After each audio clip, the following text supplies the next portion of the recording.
Great. But they were recording some of the other sessions. I'm not sure if they're. Yeah, I think they're recording all the sessions. Oh, You they guys are. should use mine. You should use mine. Yeah, the mic will catch your audio better. Where are the mics? That box is a mic. The yellow box. Oh, this box is That's mine. Oh, You can hold it, the yeah. mic? Oh, okay, great. All right. New look for a mic. Okay. Anyway, wow. all right. Yeah, does this sound good? Let's put it here so then Marlena. You can all hear me? Great. Okay, well, good morning, everyone. It's almost afternoon. We want to thank you very much for joining us today. My name is Andrea McCardle. I'm the moderator and the proud organizer of this panel of my colleagues at City University of New York, CUNY School of Law. We're really thrilled to be part of this important exchange and discussion this week. And before we go any further, on behalf of our panel, we wanted to thank everyone who has helped to organize this conference. Jasmine Coley in particular, Ida Hatku, Latoya Baldwin-Clark. And we also want to acknowledge all the students who have participated in various ways and supported this conference, and to all of you. So again, our gratitude. Our panel today, it's an all CUNY panel, is From Theory to Transformative Practice, the Conceptual, Doctrinal, and Lawyering Dimensions of Teaching CRT.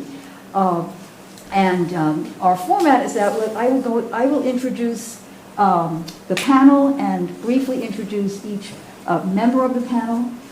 Then the panelists will each speak from between 10 and 15 minutes on their particular aspect of this topic. Then I think we'll have some opportunity for cross-conversation, and we will welcome your questions and feedback. So that's our general format for today. So I'll begin with just a brief introduction of our topic and a little bit more on our sort of institutional background, a little introduction about CUNY, as we are on the other side of the continental divide here. But looking ahead to the next quarter century of racial justice advocacy, the faculty from CUNY offer a vision for mobilizing CRT that illuminates the critical race theory to practice continuum at CUNY. So we're really going to focus on that connection between theory and practice.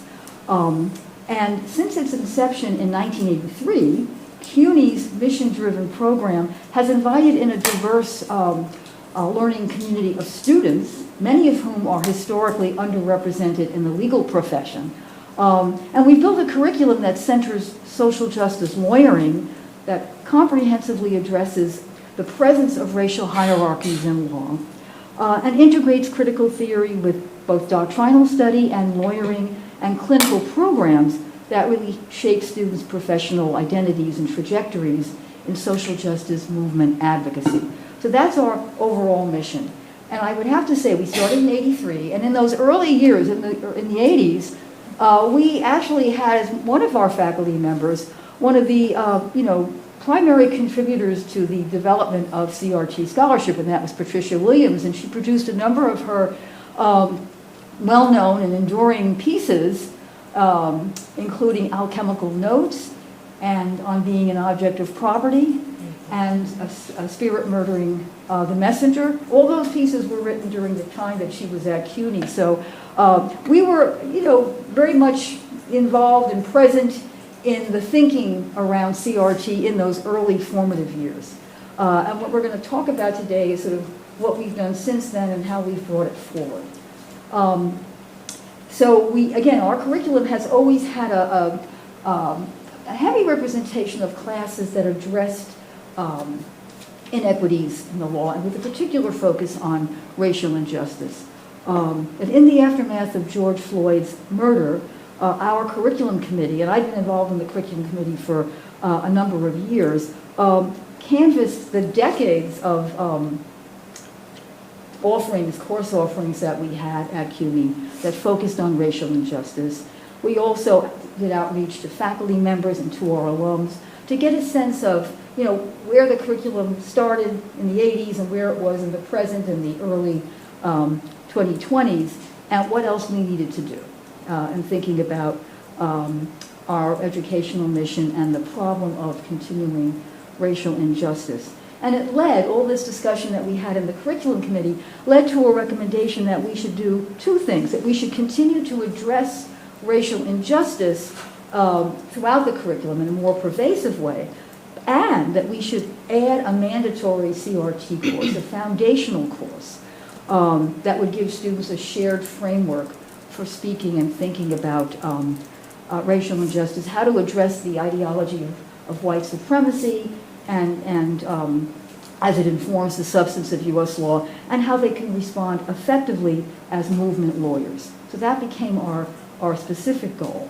More recently, in a proposal that would reinforce and deepen our commitment at CUNY to CRT, our CRT faculty have sketched out strategies for encouraging and supporting faculty colleagues from various doctrinal perspectives to engage CRT in their own teaching and scholarship even more. So, in other words, CRT is not just inhabiting this required course, but again, we want to reanimate and reinvigorate the discussions throughout the curriculum.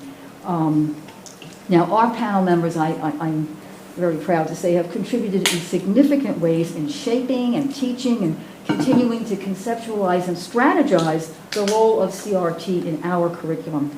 Modeling a whole approach to teaching CRT, the panelists' individual presentations today will continue to demonstrate CRT's conceptual force and its resource for lawyering across our curriculum that will support our students in transformative movement and abolitionist lawyering.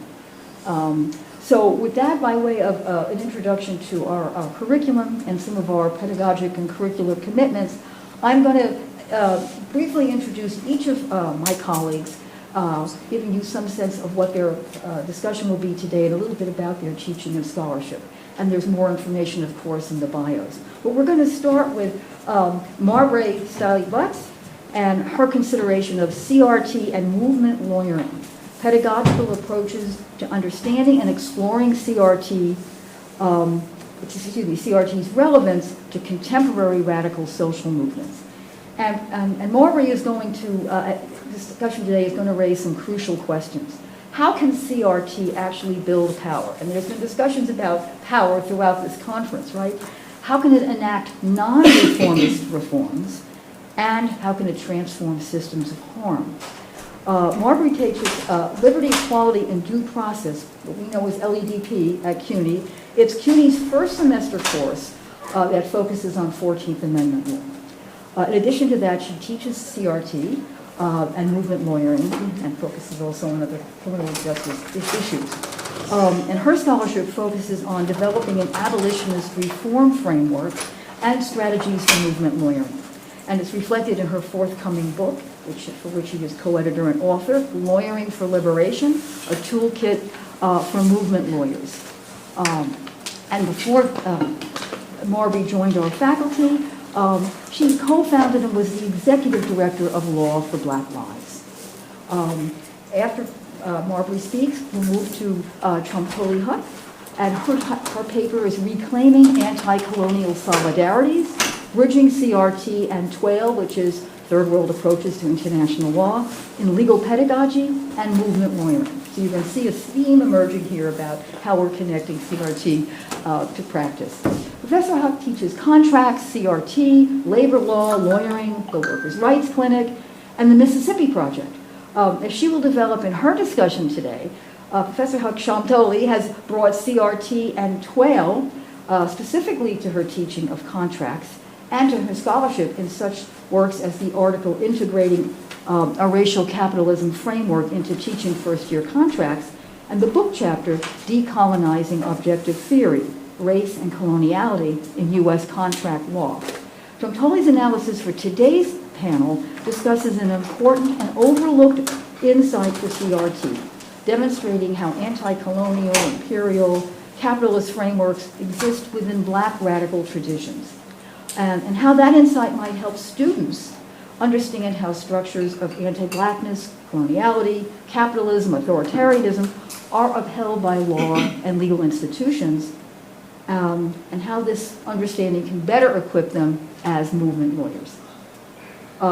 Our next, actually, we were going to have another presenter, one of our colleagues, Gina Shaw, who unfortunately, at the very last minute, had illness in her family and a death in her family, and unfortunately she can't join us. But I do want to invoke Gina's work and just tell you a little bit about what her project is, because it will ultimately be a publication, so I want you to be on the lookout for that. But our colleague Gina Shaw was going to present today on racial capitalism and the law's role in the fascist-led march towards authoritarianism and fighting back through abolitionist lawyering. Now, Gina's work would have today unpacked some of those connections among racial capitalism, authoritarianism, and U.S. legal doctrine.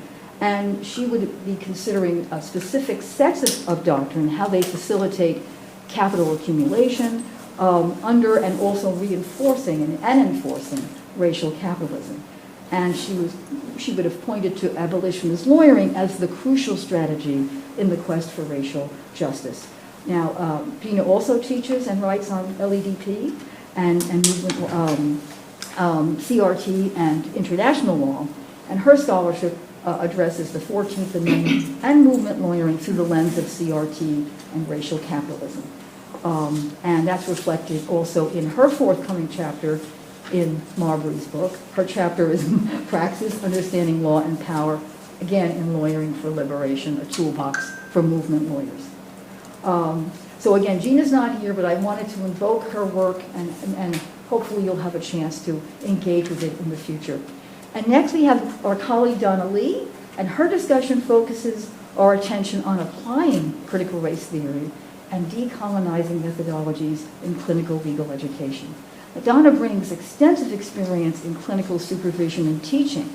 She's taught clinics and she's currently teaching a clinic in family law. She has taught a clinic in representing individuals challenging prison disciplinary proceedings, and a clinic representing survivors of domestic violence. So she has a lot of experience at CUNY teaching these clinics. She was also previously the Senior Associate Dean for Clinical Programs at CUNY. And she has taught extensively CRT, Asian Americans in the law, lawyering, family law, criminal procedure, among others. So she has a deep understanding of our curriculum. And she'll be discussing her work and collaborations in reimagining clinical pedagogy through a CRT and a decolonizing lens, and applying CRT to various strategies of advocacy that can lead to transformation and liberation. And Donna explores these and related ideas in her forthcoming book chapter, Uncovering Theoretical Perspectives in the Classroom and Teaching Students to Develop Their Own Theoretical Perspectives.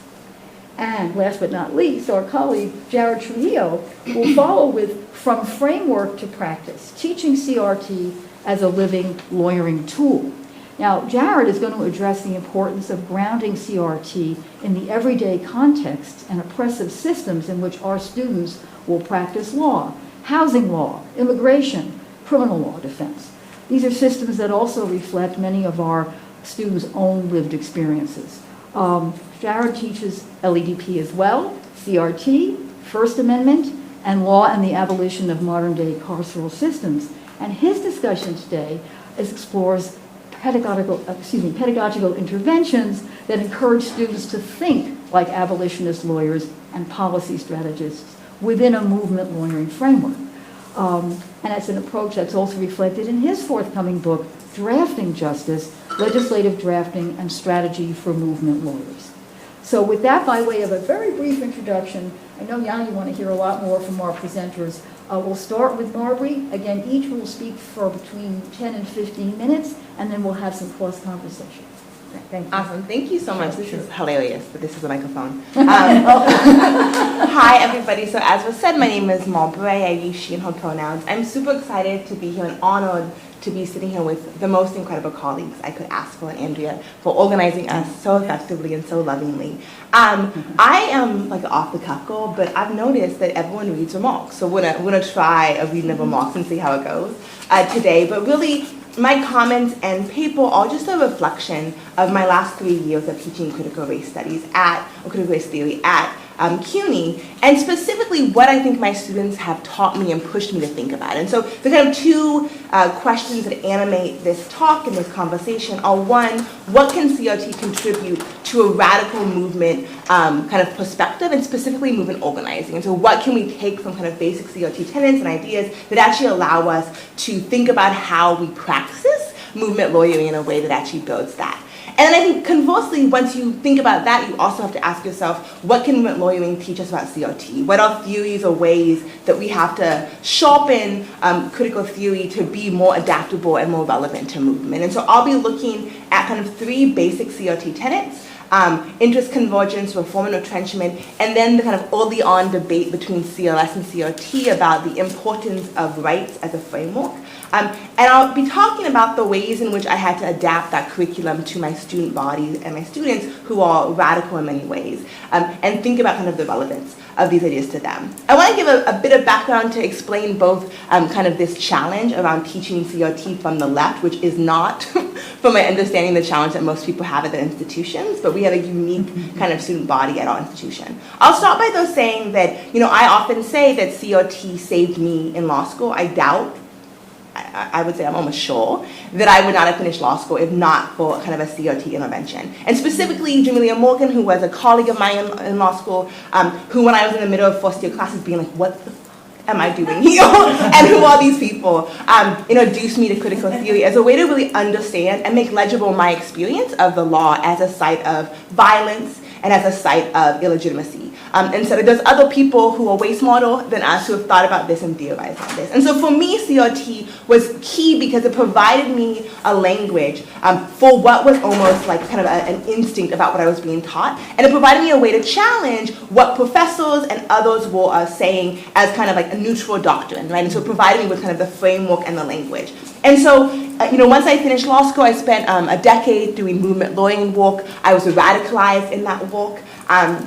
And became a movement lawyer. And when I say movement lawyer, I mean I was a lawyer who worked closely with social movements to think about how to expand their power and build their power. That was kind of the center of my practice.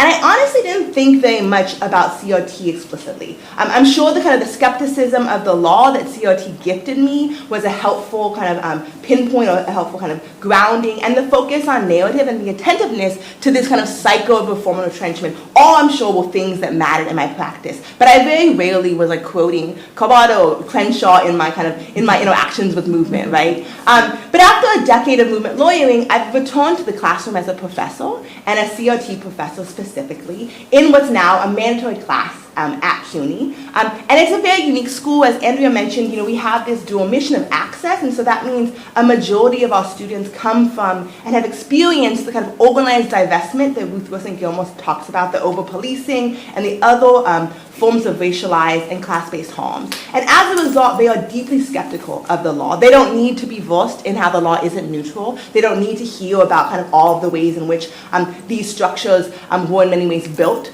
to continue and perpetuate inequality. They have experienced that. And so, over 60% of our students are students of color, over 40% are first generation college graduates, right? And so we have a very distinct student body. We also have a student body, though, that is incredibly organized on activist base. And so many of my students have been organizing for years. They come into this work as people who have a really clear political assessment of what's going on, and they're motivated to use the law in a very practical way to undo and remake these systems of harm and inequality. And so, my first kind of year of teaching CRT, I had 30 students. At least a quarter of them had worked in social justice movements and organized environments. I had one student who had led a campaign for reproductive justice in New Jersey, another student who had spent years before law school running a political education hub on anti-capitalism, and so would like verse me in anti-capitalism. I'm like, okay, good to know, thank you for that. And a student from Texas who had spent years organizing around and winning accessible covered bus stops in his low-income Latinx community. So, and all of my students, I would say, at least 99% of them were active in the movement against genocide and occupation in Palestine. And so I had a real challenge, I felt like, that the idea of disclosing or uncovering the ways the law is not neutral wasn't relevant. Instead, my students were really hungry for and demanding for me a way to make practical the kind of CRT tenets, and how do we actually use these tools and make them real in our practice of the law. And so, I want to talk about that wasn't actually an easy endeavor, that I think the way I learned CRT was very theoretical, and so kind of pushing this question of what does that mean for how I lawyer or how I organize actually required both incorporating different kinds of text into my curriculum, but also taking a different vantage point about kind of the questions we were asking. And so I want to talk firstly about interest convergence and the way that I've learned in the last 3 years to teach that. This is one of the first kind of key concepts I teach in my class. I frame this conversation now in organizing terms. And so I talk about interest convergence as a theory of change. And for those folks who have been in organizing spaces, a theory of change, kind of said plainly, is just a theory or an articulation of how you think change happens. So when working with communities and movement groups, this question of how change happens comes up frequently. An organization's theory of change often impacts their partnerships, their priorities, and their campaigns. While there are differences in kind of tactical focus, most of the organizing spaces that I've been a part of believe that change happens by organizing those directly impacted and by focusing on building and shifting power. And so organizations take different approaches to organizing. So think about kind of mobilization, base building, coalition formation, cadre organizations, and different focuses on kind of tactics, so electoral or narrative or etc. But all of these organizations that I worked with will focus on building the power of people, kind of as a foundational principle. And so I introduce interest convergence as actually just a theory of change to my students. That at its heart, interest convergence is about how critical race theory thinks that change does or does not happen, right? And so, of course, in his seminal article, Introducing Interest Convergence, Derek Bell maintains that kind of the 14th Amendment Equal Protection Clause only actually protects oppressed people when the interests of those oppressed groups, this is like my signing class, it is the fish sign, when the interests of oppressed groups meets the interests or collides with the interests of white elites. And so really using the 1954 Brown v. Board case, Bell illustrates the types of elite interests that motivated the decision to end state-mandated segregation. So this includes an interest in not appearing hypocritical amid the Cold War, a concern about the growing influence of communism in black communities, and concerns about whether racial apartheid was congruent with the rise of industrialization in the South. Bell revisits this theory in 2003 after the Michigan v. Greta decision, where he kind of writes about how this embrace of diversity as a compelling state interest, especially as the court rejects remedial interest, is yet another kind of confirmation of his theory. Interest convergence is clearly a kind of a potent study in power. It reminds us to account for the interests motivating our political targets, as well as our allies. It's instructive in its reminder that the battle to pass a reform is only the beginning of the power struggle. After any reform is passed or enacted, we must make meaning of that reform, and we must implement it. The coalition that you cobbled together to pass the reform likely does not share the same long-term political goals and therefore is unlikely to sustain, since interests will inevitably diverge during implementation. So while interest convergence differs from kind of the unspoken theories of changes that I learned in law school, which all focus on the law as the primary change maker, on its face, it shares a focus on elites as the dictator of interest, right? So for my students and lawyers concerned with building power of everyday people, this focus feels fatalistic. While my students are skeptical of the theory, they don't respond well to the critiques of folks like Justin Driver or others who claim that this fatalism is actually an erasure of black agency or power. They have more kind of nuanced questions that I think are really relevant. Like, what does this theory say about the ability of movements to shift the interests of elites? Is interest convergence less fatalistic if we infuse it with a movement perspective about power and change? The interests of the elite and ruling classes are not static or universal. Elite interests can be changed through organizing and power building. Essentially, my students insist that if it's true that legal change only happens when the interests of elites converge with those of the oppressed, is it also true that the interests of the elites can be manipulated and moved by organizing? So in the case of Brown v. Board, for example, the interests that Bell attributes to the white elites are actually interests that are the result of the ceaseless work of third world liberation movements and the organizing of black communities throughout the South and the rest of the United States. Oh my goodness. Sorry, that's just 3 minutes. I was like, okay.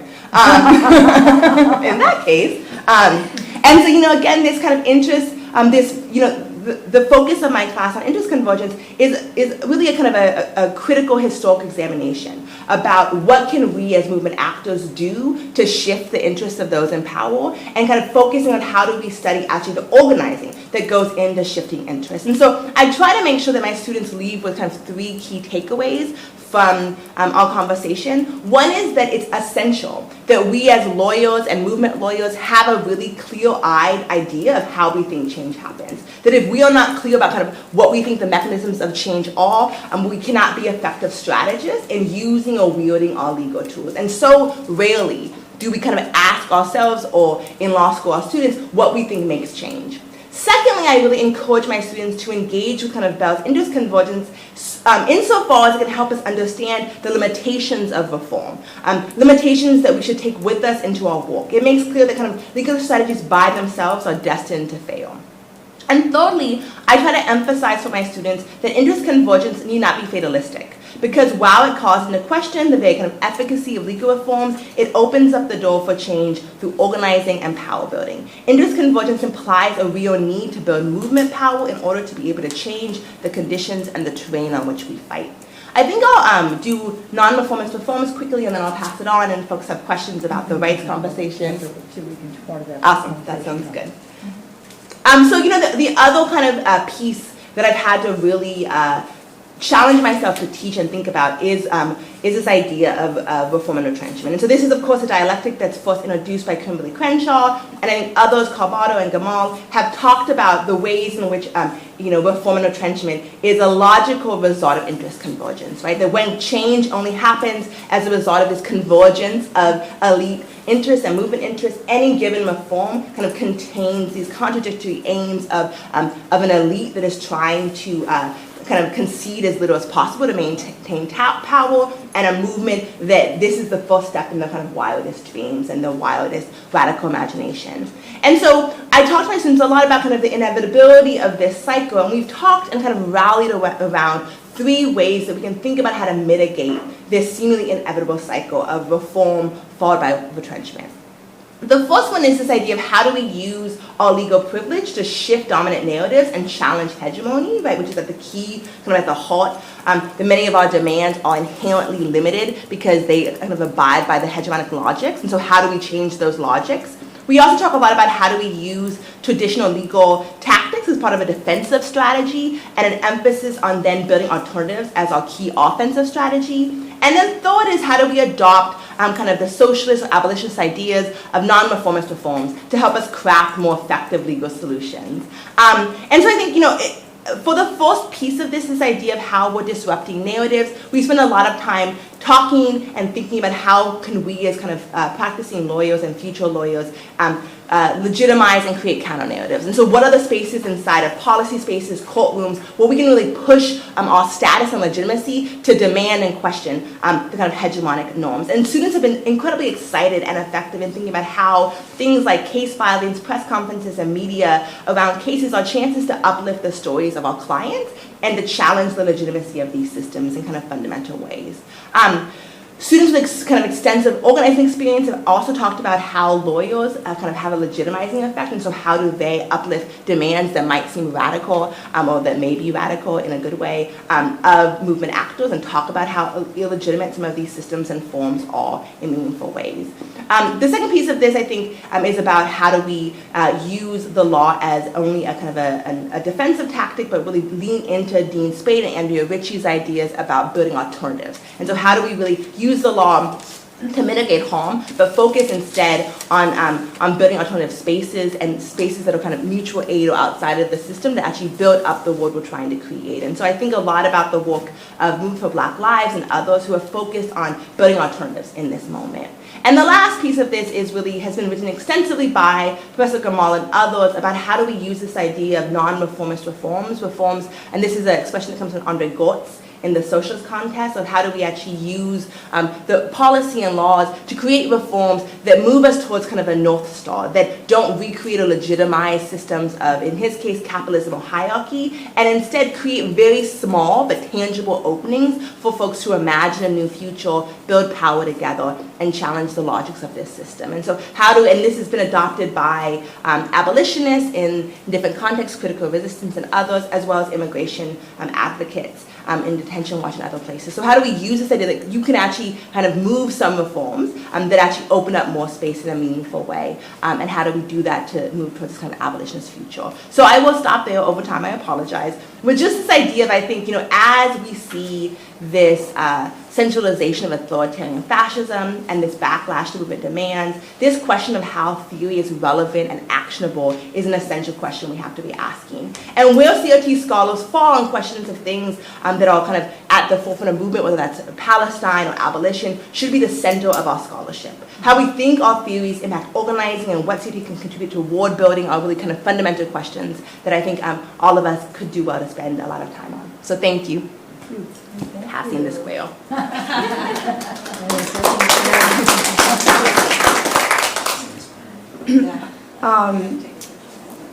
Hello.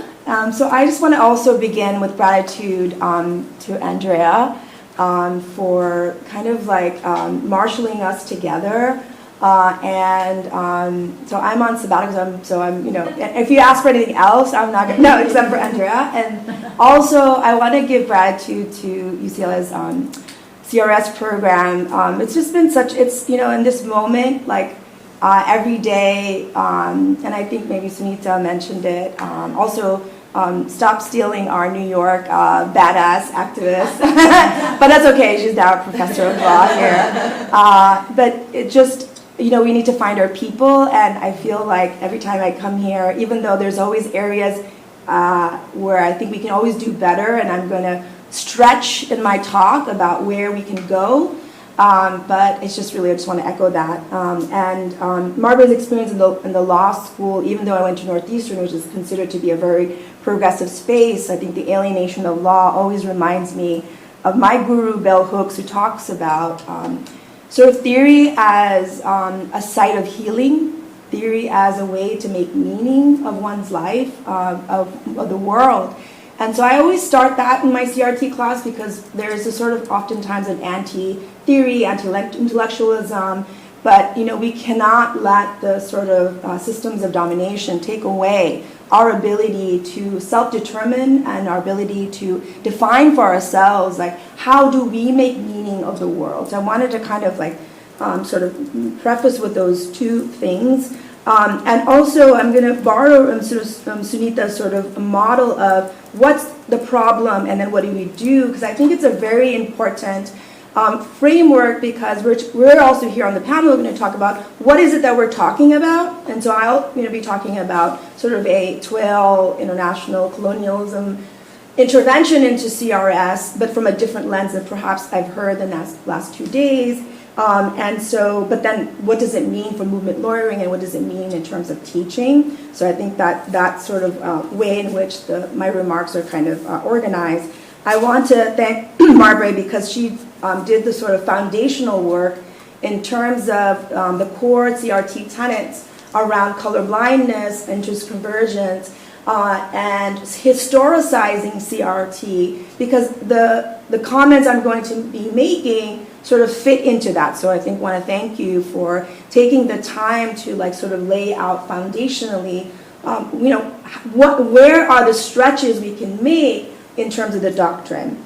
And the other piece that I think Marbury sort of says that I want to amplify is, reconnecting CRT to its movement origins. We're in California, when we think about sort of the affirmative action struggle and the third world struggles that predated the genesis of CRT, and Sumi Cho talks a lot about this work, that there's this movement influences. And the intervention that I would like to make is to show the way in which black radicalism in the United States have challenged liberal concepts of colorblindness, and give us some opportunities to perhaps puzzle our way out of this reform and retrenchment that Marbury talks about, and then gives us sort of like going back and an opportunity, a different path forward.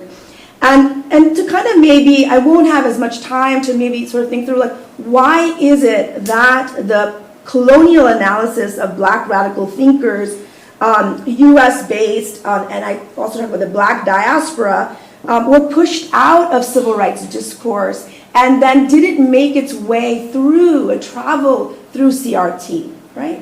And so while critical race theory emerged to challenge legal liberalism, it did so detached from the very local anti-colonial frameworks that existed within Black radicalism, and to be very explicit between the Black left in the United States. And I'm talking about the period late 20th century, late 19th century, early 20th century. And I will kind of almost do like a list off, and so this paper gesture to these folks, but in the interest of time, I won't be able to necessarily elaborate the ways in which those thinkers have made a really important contribution, and that how this framework being detached actually did not allow us to develop a very important critique of the state and the role that the state, sometimes state law, legal institutions, sort of perform this co-optation and capture, and that's the retrenchment and reform piece, that it didn't allow us to develop a critique of empire, that US is an empire, that the formation of the formation of the United States was also a colonial project, right? And so all of those things sort of left under-theorized, under-discussed, that then we were not able to bring into our movement work. And so we're now grappling with, and our students are grappling with, these questions that I see in some ways addressed or could find some sort of theoretical grounding in these early traditions. And so anti-colonial and global South movements have always worked in solidarity. Native American indigenous struggles have talked about sovereignty, Puerto Rican sovereignty, independence movements. They recognize cross-border solidarity as essential. Law and lawyers have played a key movement in those struggles. So framing their oppression through their lens of colonialism, neo-colonial subjugation, imperialism, racial capitalism, allow us to get some insights from this movement. And so while third world approaches to international law did place colonial continuities at the center of legal critique, and there's been sufficient, excellent, kind of discussions about sort of the discussion of race, and there have been efforts to bring CRT and TWAIL together, there is an omission in this reunion. The omission is the sort of like rootedness of the intellectual traditions that erases the role of US Black thinkers who have thought about colonialism and imperialism. So the narrative that's kind of developing is that here's CRT, here's TWAIL from the global South, and they're kind of like coming along, and this, CRT doesn't talk about colonialism, and TWAIL doesn't talk about race. And then, and I was at the conference in 2018, and they kind of joined hands, and now we're going to walk together in this liberation. And I suppose, yes, we should, and that as we do that, we need to bring along this very powerful critique that Black thinkers, that global Black thinkers, diasporic thinkers have done in terms of colonialism, imperialism, that can help us today, right? So I'm going to just kind of rush through a couple of listicles of who are the people that I'm kind of gesturing to, and just some reasons, why did this happen? I don't think it's malicious. I don't think it's when we mention an omission, right? It's sort of saying, hey, here's an opportunity that we have that we want to bring into the mix. Scholar Burton Stelly in her book Black Scare, Red Scare discusses how we want to go to the weeds. Her phrase is capitalist racism. It's distinguished from racial capitalism. Maybe we can have coffee and talk about the difference. And anti-left was rooted actually in anti-Blackness and Black precarity. And she talks about how, and we see now kind of this in New York City, particularly we have Muslim communist Mamdani coming in, is a response to the demands for affordability, right? And so she talks about how this was actually intentionally used as a way to perpetuate and reinscribe anti-blackness, but also to remove any conversations around economic justice, anti-colonialism, imperialism. Scholar Ahmed White discusses the suppression, in my area is labor, and so the suppression of labor dissent, the persecution of radicals, the use of the criminal legal system, and we see that today, and it was intended to decimate the capacity for organizing. And so in that moment, in the early 20th century, the industrial workers of the world were essentially like abolished. We saw that later on in the Black Power movement through the use of the criminalization, and then also like direct violence, assassination, right? As a way to decimate the ability of communities to organize. The New Deal forged, that is kind of the labor progressives, like we always look to the New Deal, but it was forged with a compromise with the state. It was forged with exclusion of workers and jobs that are occupied by Black and Latino workers in terms of domestic agricultural workers, and it was to appease the South and to maintain a subordination. And here Du Bois offers like a really important both racial and anti-colonial and anti-imperial critique that we need to actually sort of weave into as we're doing this kind of CRT 12 sort of forward. And so this is very highly relevant now as we allows us to see connections between the left, this attack on Antifa, anti-DII, CRT, the criminalization of dissent under Black identity extremism, the deportation regime. When we see kind of all of these structures of oppression, racialized and colonial and imperial, and we see that U.S. as an empire, right? Then we are able to see like, it's sort of like, yeah, of course they're all together. And that the communities that we're working with see them as all together, but most importantly, that, 1 minute too, that folks have already done that. So let me just tick off, legal scholars have thought about this in some variety. Believe it or not, Thurgood Marshall working with African countries in Kenya and Tanzania. Polly Murray talked about Jim Crow and human rights in her work in Ghana. Chokwe Lumumbe, who has talked about sort of more explicitly Pan-Africanism and that African Americans are a form of internalized colonialism in the way that Native Americans and settler colonialism. I think we need to bring those forward. Our own late Dean Hayward Burns also talks about this in terms of his work with South Africa. The labor context, we forget Ben Fletcher, who was organized Black dock workers in Philadelphia and made significant connections with Asian and global workers across the, and remember, in the height of colonialism, that was the docks were the places where, you know, there was massive sort of struggle, and we see that now in Gaza with the Italian workers. And so the other lawyer that I want to kind of name, and I think that often gets sort of read out of what I call sort of movement lawyer, is Conrad Lynn. Who's a Black communist lawyer and founder of the National Lawyers Guild, and he worked and represented a lot of the Puerto Rican independents, folks who were criminally indicted in U.S. courts, and he did that through his anti-colonial, anti-racist solidarity, but also anti-capitalist. And so bringing these folks together, as well as William Patterson's We Charge Genocide, who was legally trained and are legal examples, because I know that there are these thinkers who are like, okay, that's great, Shantoli. Those are like political thinkers, but just to end, because I don't have much time, and maybe in our conversation, how do these thinkers then inform our ability to think about lawyering? Well, I think it just, at the very basic level, opens up strategies, opens up opportunities. If we see certain issues as in the framework of anti-colonialism, anti-imperialism, we then reassess our engagement with the state. We rethink and reflect on our engagement with law.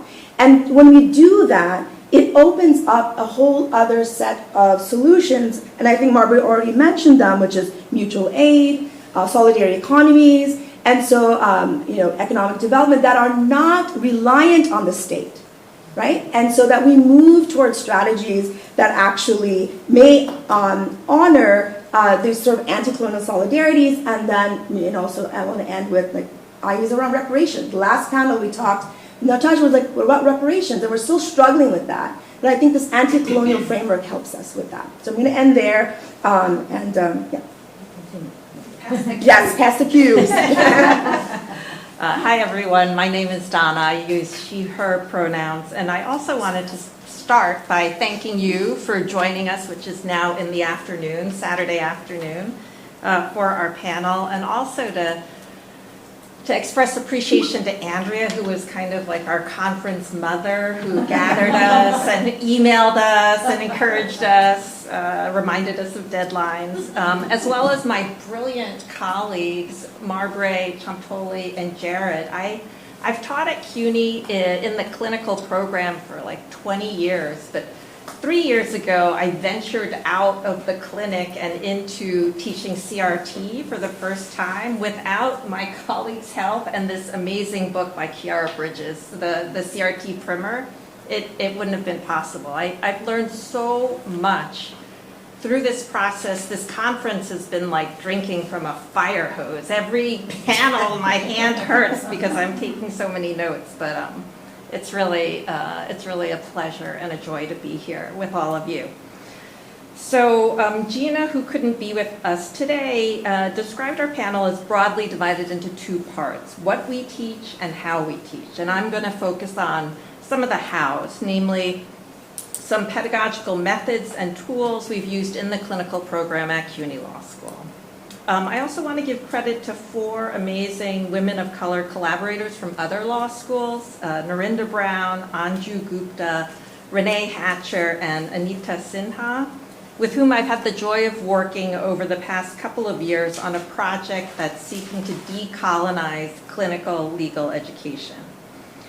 Before getting to that, though, I thought I would share a little bit more context about what it means to do CRT work at CUNY Law School. We recently celebrated the 40th year anniversary of the school, which is relatively young for in law school years. Our founding dean, Charlie Halpern, wrote a book called Making Waves, Riding Currents, Activism and the Practice of Wisdom, in which he wrote about designing and leading CUNY Law School. From its inception, CUNY was committed to being a different kind of school, one that had an orientation towards and commitment to public interest law. The founding faculty members really wanted to kind of deconstruct and rebuild legal education, which is why Champoli teaches contracts, but it's called Law and the Market Economy, LME, at CUNY Law School. Marbre, Jared teach LEDP, not necessarily con law. What I used to teach LFR, Law and Family Relations, which was a required course at CUNY. Every student had to take family law, and it was family law, but it was also substantive due process law, a kind of third add-on to con law. Likewise, students at CUNY would take a year-long course called The Law of Injurious Conduct, which on the civil side was torts, and on the criminal side was criminal law. So from the beginning, in this reimagining of legal education, CUNY also has emphasized lawyering skills, not only the analytical skills, but the skills related to what practicing lawyers actually do. A high percentage of our faculty have experience practicing law and doing the work that many of our students want to do on their graduation.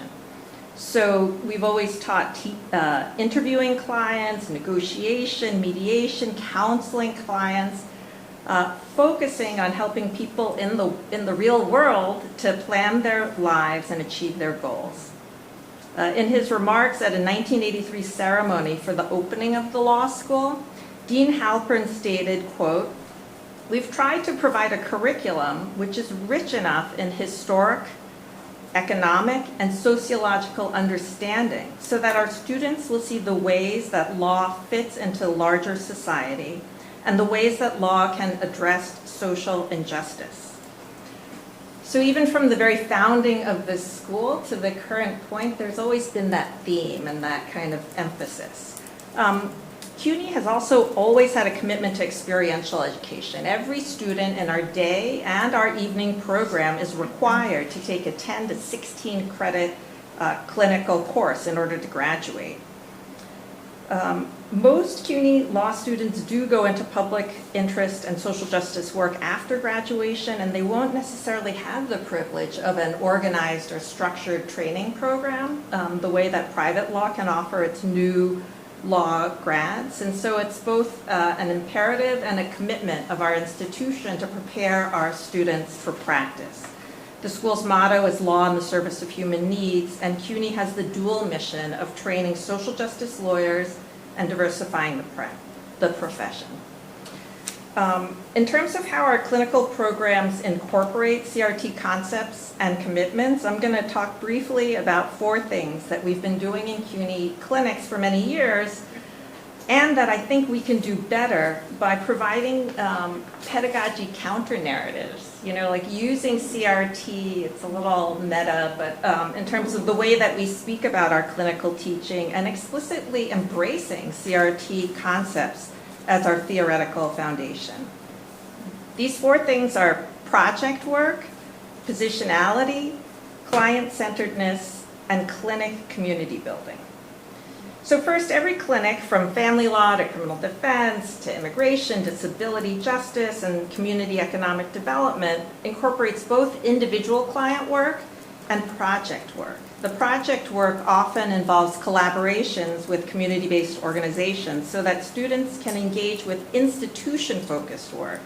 So not just finger-in-the-dike work, not just legal services volume work, but also work that looks to the systems and to trying to think about movement and campaigns to change the way that these oppressive government systems can harm our clients. Analyzing and thinking about systems of government regulation that disparately impact low-income communities of color teaches students to zoom out their lens and think about systems reform. They engage in projects like public education, providing legal information for membership-based organizations through Know Your Rights presentations, and supporting communities of color and legal services providers by developing toolkits to address problems like so-called gang-based immigration policing.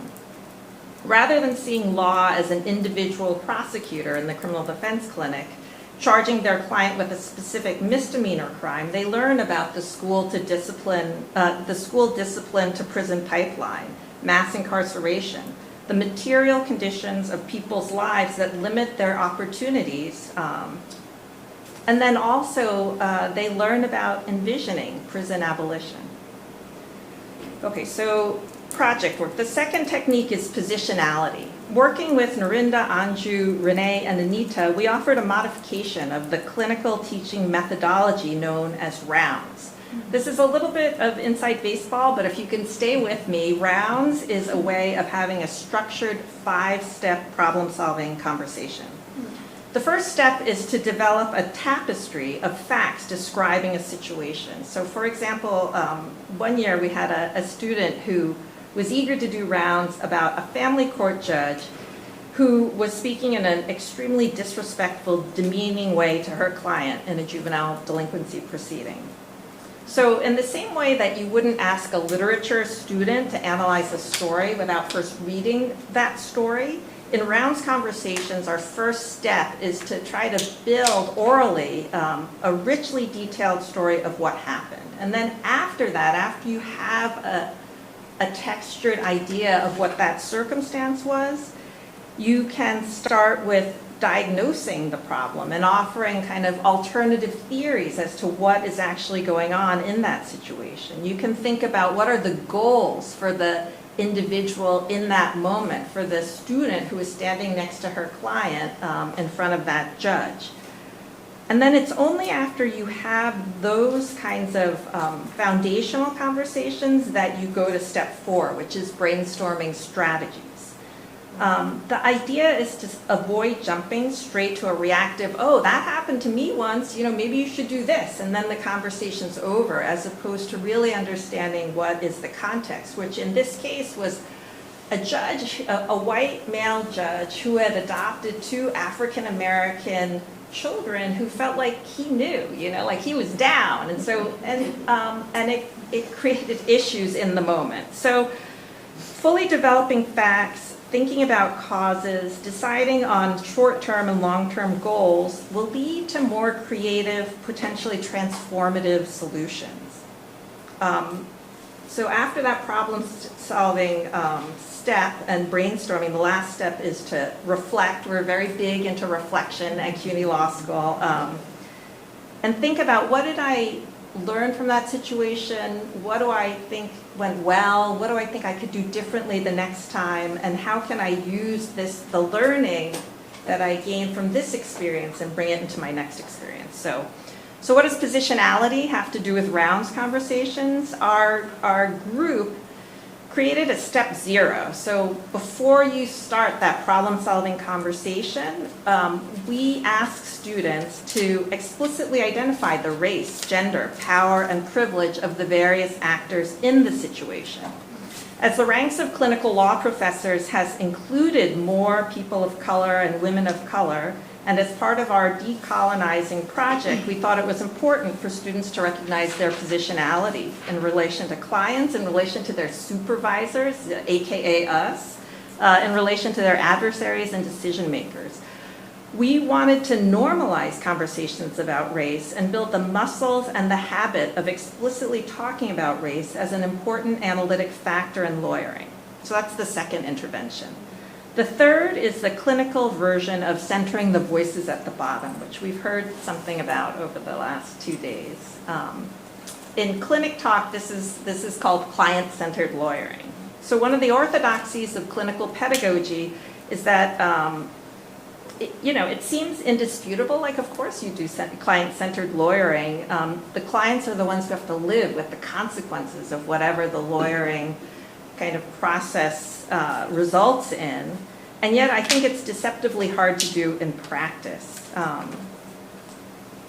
The philosopher and urban planner Donald Schoen described a process of turning messes into problems. And so it's easy for students, and frankly for lawyers as well, to turn a client's messy situation into a legal problem. We, the legal team, can help you with this, but not with that. And so we want you to talk about these legally relevant facts, tell us this information, but I see you want to talk about that, but that's outside of the scope of what we're going to do. And that's just not the way that's not the way to collaborate with clients, that's not the way to communicate with clients, that's not the way to build power in client decision making and giving clients the information that they need to make their own decisions and live with the consequences of those decisions. So focusing on our clients, letting them take the lead, even when we as lawyers would or wouldn't do something in that way, helps to contribute to non-hierarchical or at least less hierarchical collaborations. So one quick example, when I first started at CUNY Law School teaching in the Battered Women's Rights Clinic, I remember a client, a white woman client with 2 school-age kids in family court on an order of protection case, and her white husband came up to our group. We were collaborating with the legal services organization, and a recently graduated white woman legal services lawyer stood between the husband and the wife, like, you can't talk to her now. We never debriefed that conversation. In my mind's eye, I thought the client kind of looked like she wanted to talk to the father of her children, the husband. And then over time, months down the line, she decided to drop her order of protection case, and she decided to drop her divorce proceedings, And so I don't know that it would have made a difference, but I always think and wonder, like, if we had the conversation with the client about that moment, like maybe in that moment it makes sense, no, that's not what we're here for now, but like, do you want to talk to him? Like, can we figure out a way to do that? So that's voices at the bottom, client-centered lawyering. The last thing that I wanted to raise was, and the last story I wanted to tell is about community building within the clinics. So when Samir Asher was our CUNY clinic dean, a group of students, actually, our amazing CUNY students, wanted to do and did pull off an off-site, clinic-wide, our entire third-year class did a race and privilege training one of the students had been kind of an anti-racist trainer, I think at the People's Institute, and before starting in the clinical program, we all had a little bit of a reminder about the need to focus on issues of race and privilege. So I think my time is up. But I'm happy to talk more about this afterwards in the time for questions, but thinking about doing project work, about positionality, about client-centered lawyering, voices at the bottom, and then about building clinic community, like it helps to kind of to dig into the grooves of the brain, these notions of what is the way that we want to lawyer as a social justice community. So thank you.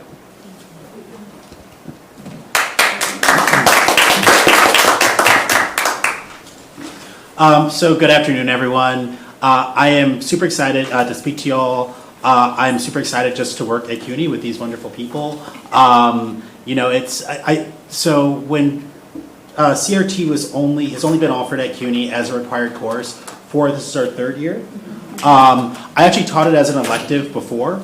So I had a class of 14 students who all selected themselves to be there, which is a very different experience from a class of 36 students, some of which are super excited to be there. They have a tattoo of Kimberly Crenshaw, and there's nowhere else in the world they want to be, versus students that are, maybe, hey, I want to work at legal aid after this, like, I don't need CRT, like, I already get this stuff, versus people that are just like, people that slip through the cracks that want to be investment bankers, and they're just like here because it's required.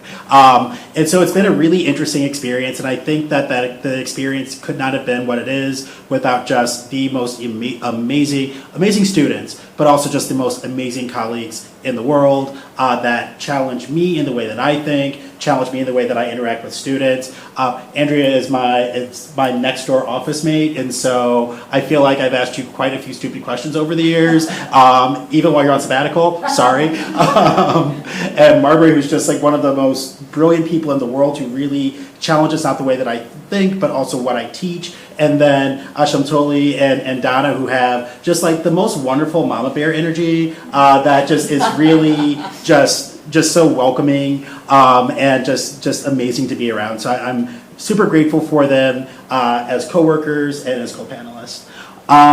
So what I'm going to talk about today is really what the experience of teaching CRT has been like, what it's been like, and what are some common problems and solutions that I've seen in my years of teaching it.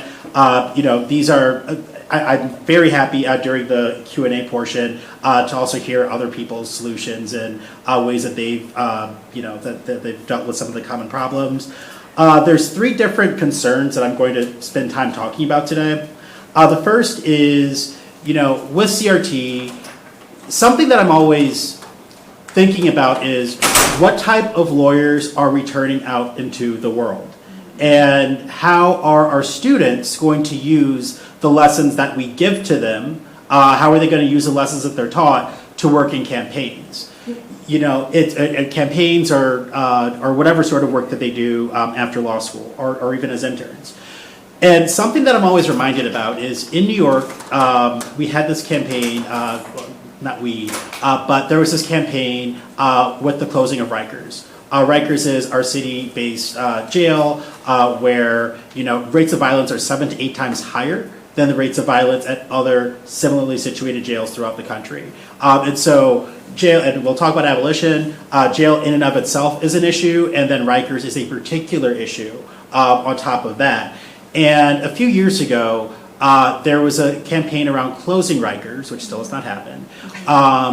And another talk, another time. The campaign around closing Rikers is split into two. And so you had some people that were no new jails folks that were saying that when we close Rikers, we should not be building new jails and just effectively recreating a lot of those harms. That was my team. There was another side, not me, I didn't create them, but that was a team that I was part of. And then you also have this other side of people that said that, yes, let's build these new borough-based jails that are kinder, gentler, closer to home, will be better for folks. That was not the team that I was on. However, something that I really noticed in doing a lot of organizing at this time is that you had a lot of folks that were on my team, the No New Jails folks, that were almost talking prescriptively and not really seeing the humanity of a lot of the people that were on the build these borough-based jails, this borough-based jail side. And I think that it's really easy oftentimes to think that like the abolitionist, that is a side that's with community, so we must be on that side, and people that are saying something different are trying to hurt what actual liberation looks like, without recognizing that a lot of the people on that side, on the other side for me, were people that were directly impacted.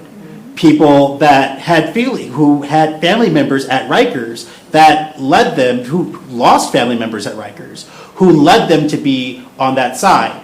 And something that I've always been concerned about is I do not want to, so thinking about, Derek Bell's Two Masters reading, I don't think that the only issue with how the NAACP operated was their movement for formalism, but it was their movement towards formalism copied with the fact that they steamrolled over what community wanted.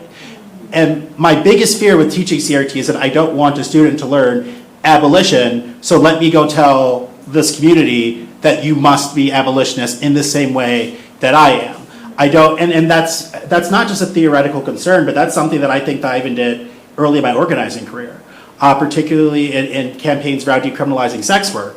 I have this, I think that sex work should be decriminalized broadly, but there's another camp of folks, including a lot of people that are sex workers, that are survivors of trafficking, that support something called the Nordic model, where you theoretically decriminalize the worker, although when you criminalize a client, you're still criminalizing the worker through surveillance. But like lots of people have that view too. And the way that we built our campaigns was just around people that supported us. And I don't regret the work that I did, but I do regret a lot of how I did it. I do regret a lot of not listening to, frankly, people that were on the other side. And then in hearing a lot of how some of my students have interacted, and this is before I was at CUNY, I taught at another law school as an adjunct, where I had a student say that, yeah, like they would be abolitionists if they just heard about it. And it just hit me, and this is a white student, it just hit me a certain way of, I don't want to just give people, I don't want students to ever weaponize the tools that we give them to effectively do what Derek Bell was worried the NAACP was doing, is steamrolling over people. And so it's something that like I'm really concerned about, and I'll talk about solutions in a little bit. But it's something that is really my fundamental concern. Is I teach abolition. My students know my ideology, but at the same time, teaching students the tools without just enabling those tools to be used to steamroll over communities. Like, how do you have the tools of abolition without effectively substituting judgment of directly impacted people? And that's for students regardless of what race they are.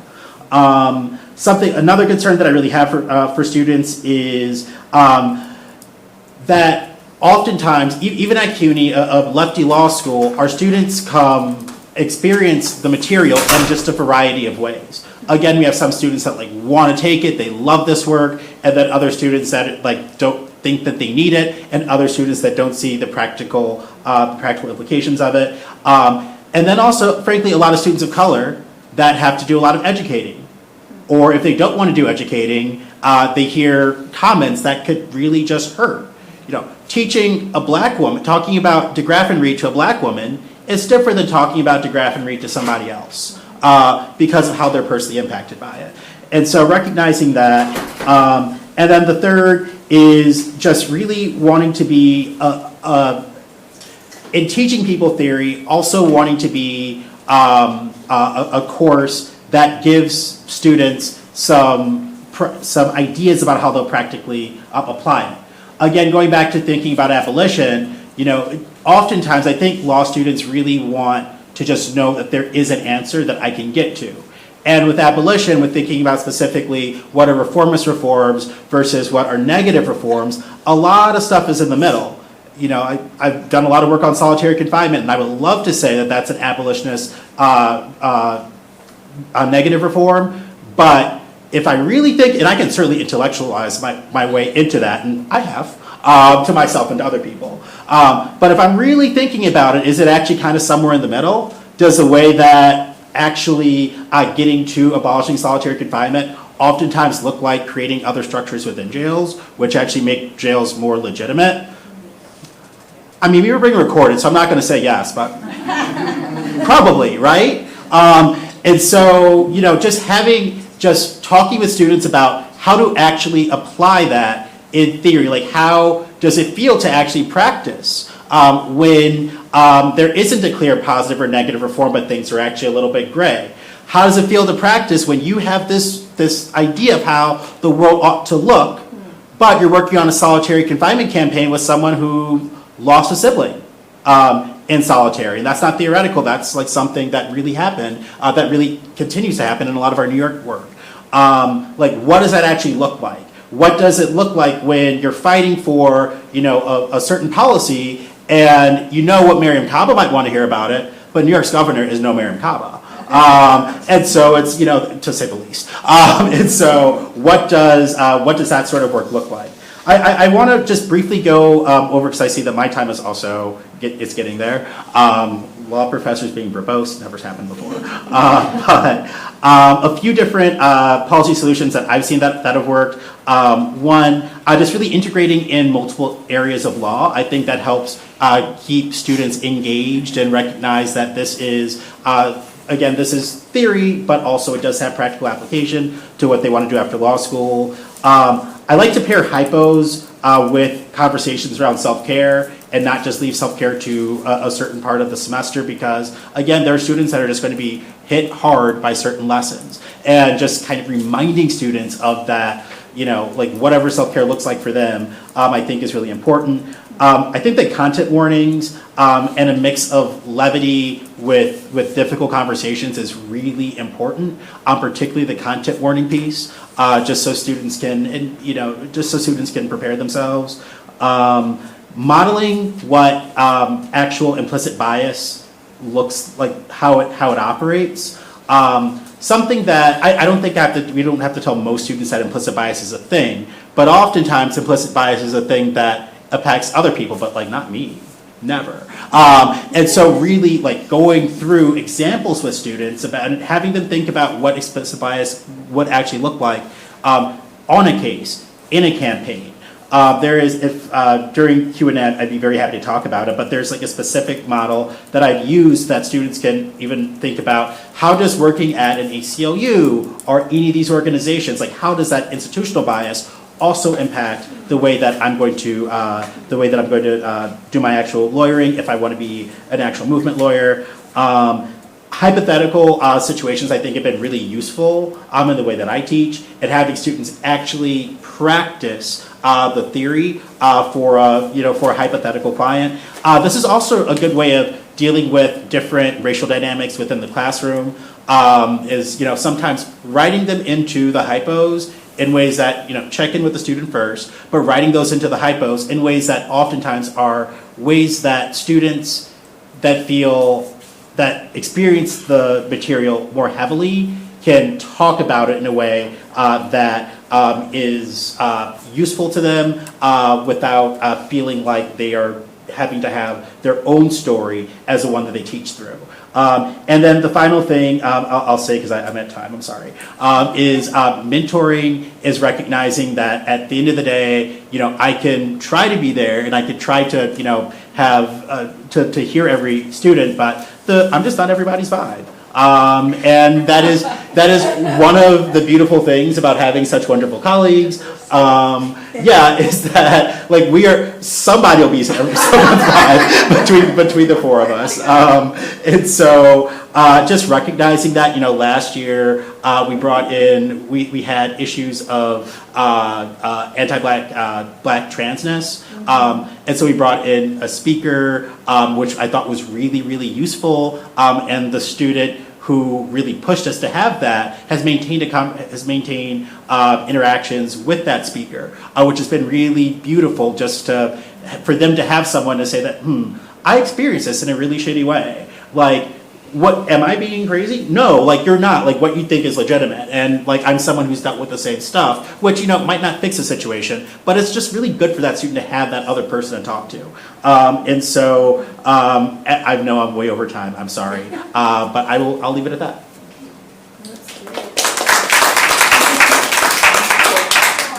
In the time that's remaining, we're going to open it up. And I'm wondering if maybe I should take a few questions and that can be directed to the panel. Oh, sorry about that. So if anybody wants to begin a conversation or raise a question with one panelist or all of them, please share, and I'll take some notes. I want to maybe get the questions out first, and then we can have a conversation of responses. Sunita's hand is up. Oh, Sunita, yes, thank you. Thank you. Thank you so much. I've learned so much from this conversation. This has been a highlight for me as part of the planning committee. This panel has been one of the highlights for me attending this one. So I had a couple of questions. Shantoli, your sort of like reinscribing of CRT and 12 was fascinating for me. So one thing I wanted to ask, I have two questions, if I can remember both of them. One is about the pan-national, African nationalist influence in CRT or in theory and in your work. So one thing, I've been reading Jason Stanley's book I've been reading all the stuff on fascism. Mm-hmm. And one of the things he talks about, this is like going way deep now, but he talks about racial fascism and anti-racist fascism. Mm-hmm. And I wondered what you think of that concept, that actually you can have a racial fascism that is a black racial fascism. And he talks about that in his book, that actually, and this is something I've been thinking through, like pan-nationalist, black nationalism, does that have a fascist outcome? And how do we, in thinking about democracy leanings, how do we square that? And I ask that in part because I've been influenced a lot in my very early days of how did I become an activist by people who consider themselves African nationalists, right? And so I was hit with that when I read that, and I was like, gosh, what does this mean? So that's one question, and then the other is about the practice of it. And you talk about Dean Spade's work, Andrea Richards' work, and the way that we can think of solutions outside of the state more capaciously if we incorporate these theories. And I wanted to push on that a little bit, right? So is our because there are different ways of thinking about abolitionist worldview and what is the ideal. Is there a space for the state? And this is another thing I'm really grappling with. So I wanted to ask everybody those two questions. Okay. Thank you. Other questions, so we can bring them out now? Natasha? I love the is there a space for the state question. So I want to amplify that. But I also, you've mentioned a little bit about how, a few of you have mentioned a little bit about how particular your program is and your students are, and I know that it's a required class, so nobody is surprised when they land in your classroom, when they come to CUNY, and I love that. I love that for you. I teach writing where we also have a required class. It is not a critical theory class. It is a race in the foundations class, which is not the same thing, I understand, but also it's required, so nobody is surprised. And yet, sometimes you, Jared, mentioned, you're not everybody's vibe, right? And that sometimes you have, a stray investment banker that finds their way into your classroom. And I'm just wondering if you have, or the extent to which there are people who resist, have there been, and sort of what has been, sort of in these times that we're living in, how are you dealing with, multifaceted conversations about what's happening in the world inside your critical race theory classrooms? Because that's really, really difficult. And sort of how are you managing a civil discourse that are grounded in actual facts when other discourses that should be grounded in facts are not? Right, thank you. Other questions? Yes, please. Well, I wondered if Marbury could expand a little bit on the rights piece that she wasn't able to get to, so I could Okay. hear how her students are interpreting that word. Okay, yes, thank you. Yes. So I was sort of thinking about a couple of comments from Cindy and then also Jared's comments about, I think, sort of inviting different perspectives, right, and understanding different perspectives. And I've been thinking a lot in this conference in general about, there's some work by Sonia Foss and Kathy Griffin about invitational rhetoric, which is sort of rhetoric not meant to persuade, but meant to sort of invite conversation. And it feels like this is sort of like a framework potentially of your CRT class, sort of understanding perspectives. And I've just been thinking about that a lot the past couple days. So no question, really just sort of thoughts about it maybe. Okay, thank you. Other questions? If not, we can get started. So, why don't we start with the question to Chantal? Should we do that? Sure. Okay. Okay. Okay. So first is like I'll try to, because I feel like the question you ask is the question we have to answer today to deal with authoritarian fascism. Right. So and what I mean by that is I think in terms of 2 points I want to make. One is that the black, I was very intentional about calling it the black radical tradition, within which there's Pan-Africanists, there are nationalists, there are communists, and there are all in between.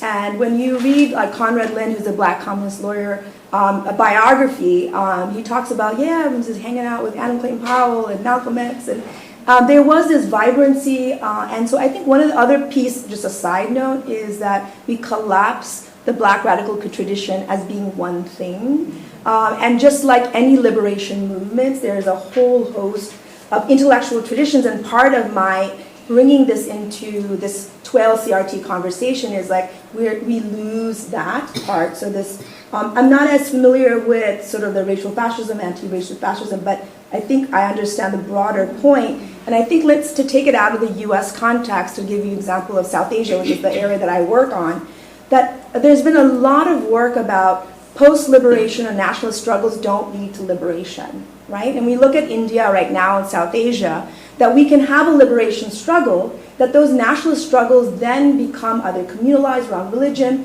racialized, and other forms of oppression. And so that the state that we see isn't actually a liberated state.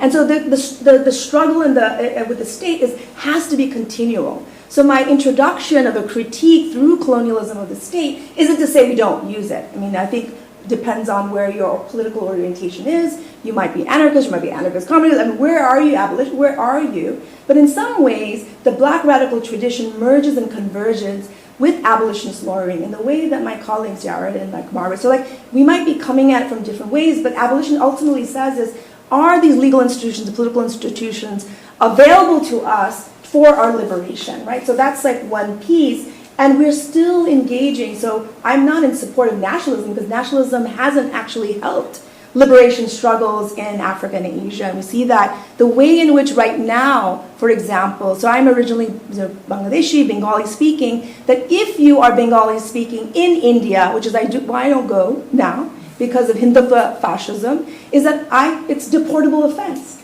right? And so we see this like worry about language. In an earlier panel, there was a fascinating conversation about language and imperialism and all that. So I want to just say that we need to kind of disentangle that. I think the Dean Spade, Andrew Ritchie reference was Marbury's reference about structure, so I'll just kind of, I think those were the two questions you were asked about how do we unpack it. And the last thing I just want to say is I do that in the class. So I introduce coloniality into the class and I have our students think about, okay, now that you have this NCRT, where does that get you? And it's amazing. They're talking about Haiti, they're talking about Tibet, they're talking about all these places. It's just an opening. So good, so good. Okay, I'm mindful of time again, and I'm a preacher's daughter, so I'm like, it's always too much. But I think that these two questions connect, so I want to talk really briefly about this rights conversation that I think speaks to or goes into this question of the kind of redeemability of the state at this point. So, one of the kind of first ideas I teach in my CRT class is the origins of CRT as a conversation between CLS, Critical Legal Studies, and CRT. And I talk a lot about, and this is a Kira Bridges shout out to the primal, she talks about kind of CRT as a race intervention on the left and a left intervention in race. And I learned about and thought about kind of part of CRT's intervention being an insistence that we can't just kind of throw away the baby with the bathwater, that there has to be a sense that actually the insistence on rights and rights discourse is actually really fundamental to the condition of Black people in this country. And I think as a law student, I was like, yeah, that makes sense. Like, the insistence on rights is different between like my great-grandmother who was a slave and me being free in some ways. And so this idea of rights being a framework we had to in some ways invest in because of the like material relevance of it made lots of sense. And the critique of CLS as a bunch of anarchists or anti-capitalists who were like kind of ivory tower, super privileged, who could kind of say that with no consequence to themselves. I was like, all of it, yeah, I'm like down for all of this. And so I think, I didn't think about this position again until I started to teach. And as I read it, I was like, oh, I'm on the other side of this debate now. And not the other side as in terms of what CLS scholars might have had at stake, but I think, 10 years in abolition and really becoming more and more, I didn't go to law school as an abolitionist. I don't think I ever heard the word abolition in law school. And if I had, I would have been like, oh no, that sounds intense, y'all. But I think, even a few years inside of movement spaces, it was, the idea that you could dream that big was possible because I saw what movement could do, but also the idea that all of these systems, I think in law school I would characterize my assessment as this legal system, this education system, this tax system, are in some ways kind of broken systems, those things we have to fix. And post-law school, because of the kind of amazing influence of movement, I understood these systems to be rotten systems that were fundamentally at their core created to do what they weren't broken. They were doing exactly what they were meant to do. And so the way that you get rid of rotten things is you throw them out. You get rid of them. You can't save branches from a rotten branch, right? And so I think that coming back to CRT's position on rights, I had real questions about not that there hasn't been meaningful progress for Black people in this country as a virtue of rights, but the ability to actually, if you don't have equality, to ever exercise rights fully, and what the centering of rights as the goal did to the ambitions of our movements, what it did to the legitimization of these systems. And so I think I came back into CRT with a real skepticism, and I had a hard time teaching to my class that position in many ways. Like, what does it mean? And most of my class, to make CRT legible to them, most of them come from the left of me even. And so this question of not just rights, but the state became the question of like, I don't care about rights. I don't think rights are meaningful, but I actually think the state as an entity is inherently flawed and inherently racist and fascist in some ways. And so, it's been, I think for me, I've left with more kind of questions than answers around this. Gina Shaw, who's not here, but who's brilliant, kind of centers or creates a whole LDP class on this idea of kind of equality and rights. Or if you don't have equality, you can't actually exercise rights. And so there is no right. If we aren't focused on material equity and equality, then the extensions of rights becomes essentially meaningless. And it further hierarchizes kind of who gets to access those rights, and it creates the fissures and divisions that make actual kind of movement building almost impossible. And so, when my students express these concerns and profound doubts, I think I often ask questions like, what have the last 40 years taught us at CRT about our faith in rights and the rights framework? Does CRT see other options? What does abolition kind of teach us about this? And I think this really ties to this question of the state.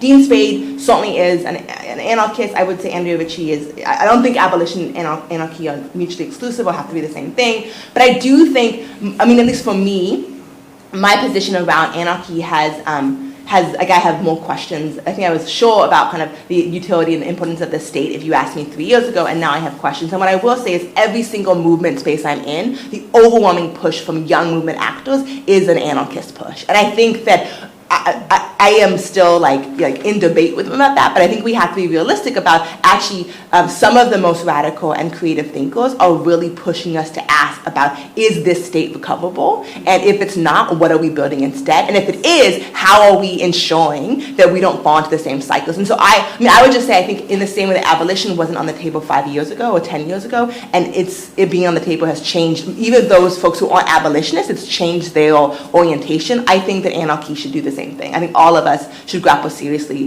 with this question of redeemability of the state we live in right now, and if that's possible.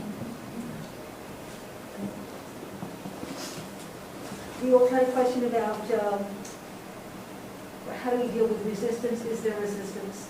We have time to discuss that here. I'm mindful that we're a little beyond time. I'm so impressed with people staying in the seats. I know. When there's lunch now. We're what's keeping you from lunch, so we appreciate that. But maybe Jared, Do you want to? I think it was from Jared's comment, yeah. Sure. So is there resistance? Yes. Even at a lefty law school, and I think there's resistance in lots of different ways. Again, for some students, it's just the why do I have to be here? For some students, it is but that's for everything. Like when I was in law school, I'm like, why do I have to take civil procedure? I'm going to be a public defender. And so, I get it. And to this day, I don't know what 12v6 is.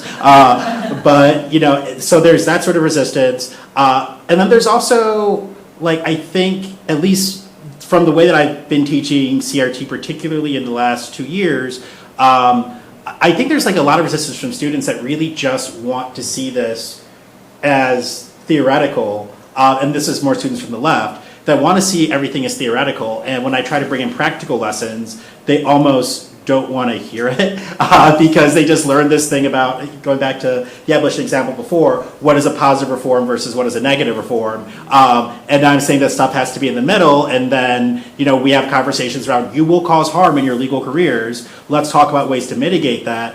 That is really hard for people to hear.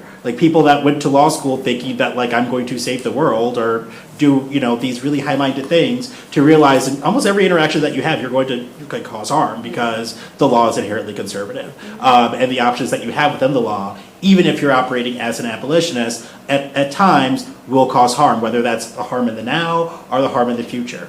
And so there's definitely resistance in lots of different ways. Something that I try to think about and how to deal with it is that I will probably also cause harm. I will probably also give students lessons.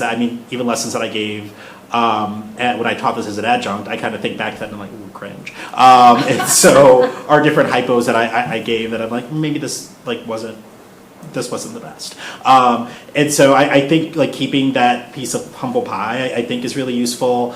I think just really listening to students and adjusting lessons in that way. But then all the other big ways to I think really combat a lot of the resistance, particularly to students who just don't want to be there, is to try to make the course accessible to them.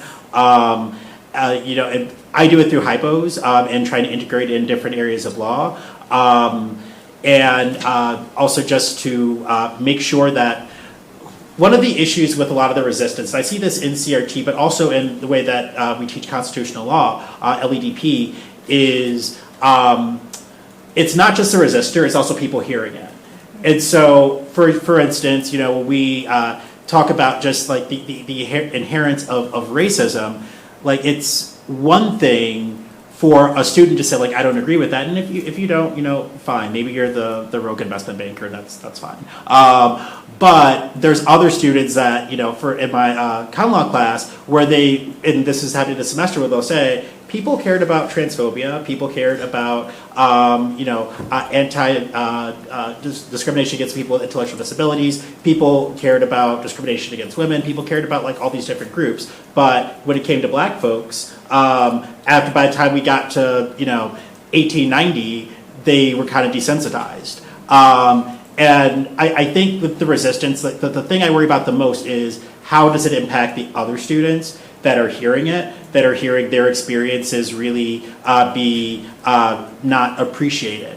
Frankly, I'm still learning how to deal with that. I think bringing in speakers, talking about mentorship, just having one-on-ones with those students, trying to build the ways that they've, their experiences with the class into the curriculum in ways so that they don't have to do all the educating work, because that can be exhausting.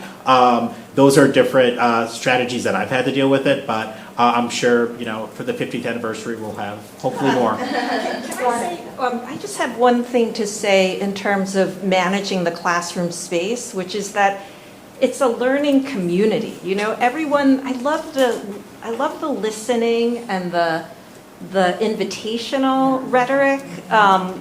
but not everything has to happen in the classroom either. Like sometimes something happens in the classroom and after class I reach out to the students involved and then but I don't leave it there. I bring it back into the classroom to just, like we're a community together and we're not going to get there unless we all get there. And so people on the leading edge, we gotta work together on this, folks. So that's my parting remarks. Thank you. Well, we want to thank you all for